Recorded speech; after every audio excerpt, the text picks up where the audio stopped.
Masters final পরীক্ষার একমাত্র আশা ভরসা হচ্ছে এই ব্যতিক্রমের এই সাজেশন বইটা। কারণ যেহেতু কেউই বই কিনে না, তো লাস্ট মোমেন্টে এই একটা সাজেশন পড়েই সবাই পড়াশোনা করে আর কি। আমাদের তিতুমির কলেজে সিট পড়েছে, দেখা যাক কালকে পরীক্ষাটা হয় কিনা। তিতুমির কলেজ নাকি শুনলাম অনির্দিষ্টকালের জন্য বন্ধ করে দিছে। এখন কালকে কি হয় দেখা যাক।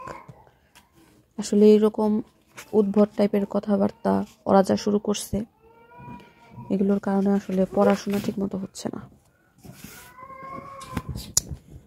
যাক, শুরু করা যাক। মাস্টার্সে আসলে মেইন বইগুলো খুব একটা পড়া হয় না, যার কারণে বই কিনতে গেলে দেখা যায় সবাই ব্যতিক্রমের এই ফুল প্যাকেজটাই নিয়ে নেয়। কিন্তু ব্যতিক্রমে প্রচুর পরিমাণে ভুল রয়েছে, তো ভুলগুলো সাইডে রেখে আসলে ব্যতিক্রম বইটা পড়তে হয়। আর শর্টকাট এই সাজেশন পড়ে আসলে মোটামুটি ভালোই একটা প্রিপারেশন নেওয়া যায়, কারণ কিছু ট্রিক্স আছে যে পরীক্ষার আগে এগুলো ট্রিক্সগুলো অ্যাপ্লাই করে পড়াশোনা করলে একটা ভালো রেজাল্ট পাওয়া যায়। তো আমি আমার দিক থেকে আমি যেগুলো ফলো করি আমি সেগুলো আজকে শেয়ার করব। পড়ার সময় ফার্স্টে হচ্ছে গিয়ে যেই সিলেবাসটা থাকে ওইটা প্রথমে দেখে কতগুলো চ্যাপ্টার রয়েছে, চ্যাপ্টার ওয়াইজ কতগুলো কোশ্চেন হবে। আমাদের যেহেতু হচ্ছে আমরা 7 কলেজের আন্ডারে আছি, তো এখানে আসলে কোশ্চেন প্যাটার্নটা জাতীয় বিশ্ববিদ্যালয়ের সাথে মিলে না। জাতীয় বিশ্ববিদ্যালয়ের ক বিভাগে ছোট প্রশ্ন, খ বিভাগে মাঝারি সাইজের প্রশ্ন, গ বিভাগে আবার দেখা যায় বড় প্রশ্ন। কিন্তু আমাদের একদম ক খ গ তিনটাই কোশ্চেন হয়, অথবা ক খ দুইটাও আসে মাঝে মাঝে। তো ওইভাবে কোশ্চেনের মান বন্টনটাও টোটালি ডিফারেন্ট। আর পড়াশোনার মধ্যেও কিছু ডিফারেন্স আছে, যেমন জাতীয় বিশ্ববিদ্যালয়ে হচ্ছে গিয়ে প্রিভিয়াস ইয়ারের প্রশ্নগুলো পড়লেই কমন পড়ে যায়, কিন্তু আমাদের ক্ষেত্রে কিন্তু মোটে এরকম হয় না। আমরা যদি প্রিভিয়াস ইয়ারের কোশ্চেনগুলো পড়েও যাই, এখান থেকে খুব একটা বেশি একটা সুবিধা আমরা করতে পারি। আমাদের জন্য আবার আমাদের টিচাররাই আলাদা করে কিছু কিছু কোশ্চেন কমন দিয়ে দেয়, ওগুলার সাজেশন আকারে আমরা যদি পড়ি তখন ওখান থেকে আর কি কমন পড়ে।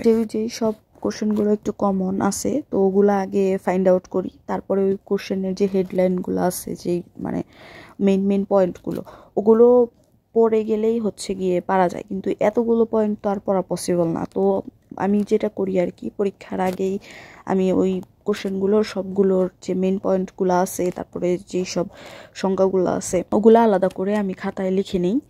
তারপর আমি পরীক্ষার আগের দিন শুধু ওগুলো জাস্ট রিভাইজ করি, ওগুলোই পড়ি, এর বাহিরে আমি বেশি পড়ি না।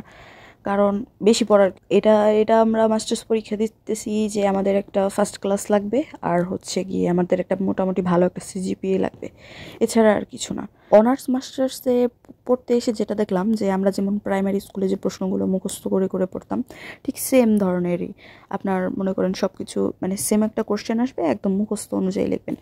এই যে আমরা 6 থেকে 10 পর্যন্ত, ইন্টারমিডিয়েট পর্যন্ত যে আমরা আমাদের সৃজনশীল বিকাশ, সৃজনশীল নিয়ে যে এত কিছু মাঝখানে একটা ঝড়ঝাপটা চলে গেল, এগুলো কিছুই নেই অনার্স মাস্টার্স। আপনাদের একদম মানে অনার্স মাস্টার্সে ঠাড়া মুখস্থ করবেন, লিখবেন, একদম প্রাইমারি স্কুলের লেভেলের পড়াশোনা করার মতো। পরীক্ষার খাতায় যখন আমরা প্রশ্নগুলো লিখবো, কখনোই মানে আজে বাজে লেখা থেকে আমাদের অ্যাভয়েড করতে হবে। মানে যতদূর সম্ভব বই থেকে যেটা পড়েছি, যেটুকু মেইন পয়েন্ট আছে ওইটাই আমরা বেশি ফোকাস করব, ওইটা সম্বন্ধেই ঘুরে পেঁচিয়ে যাই লিখি না কেন ওইটা রিলেটেড লেখাগুলোই লেখার চেষ্টা করব। অনেকে আপনারা খেয়াল করবেন যে পরীক্ষার হলে বসে মানে দেখা যায় যে অনেকগুলো লুজ পেজ নিয়ে একদম খাতা মোটা করে ফেলে। এটা আমিও দেখেছি, আমার আশেপাশে অনেকেই অনেক পেজ নিয়ে লেখে, কিন্তু আসলে মানে পরে রেজাল্টের সময় দেখা যায় যে না, ওনাদের পয়েন্টও দেখা যায় তুলনামূলক অনেক কম।